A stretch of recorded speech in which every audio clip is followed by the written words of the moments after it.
काली छाया, एक काला जादू की दास्तान। राजस्थान के एक छोटे से गांव कर्णपुर में एक सुनसान हवेली थी जिसे लोग शापित हवेली कहते थे।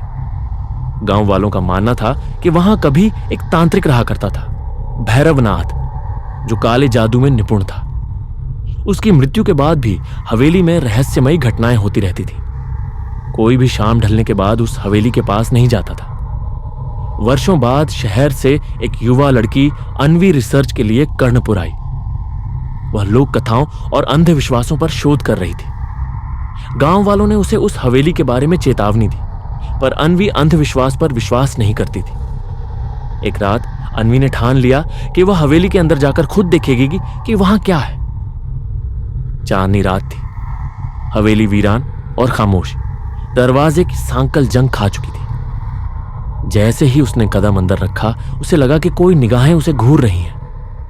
दीवारों पर अजीब से चिन्ह उकेरे गए थे, उल्टे त्रिकोण, रक्त के रंग के गोले और एक फटी हुई तस्वीर जिसमें एक आदमी काले कपड़े पहने हंस रहा था। अचानक हवा का झोंका आया और दरवाजा खुद ब खुद बंद हो गया।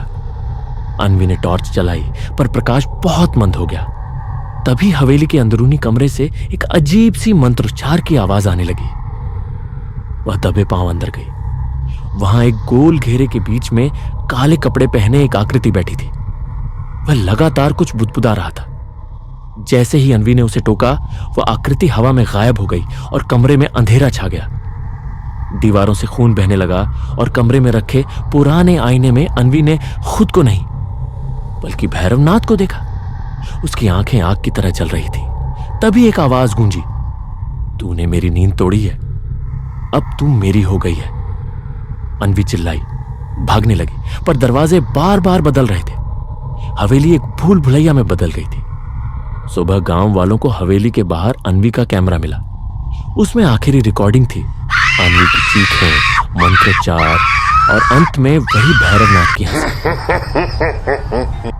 आज भी अन्वी का कोई सुराग नहीं मिला, पर जो भी हवेली के पास जाता है उसे एक औरत की चीखें और किसी तांत्रिक की हंसी सुनाई देती है। गांव वाले कहते हैं अन्वी अब उस हवेली की नई आत्मा बन चुकी है और हर अमावस की रात वह किसी नए शिकार की तलाश में भटकती है।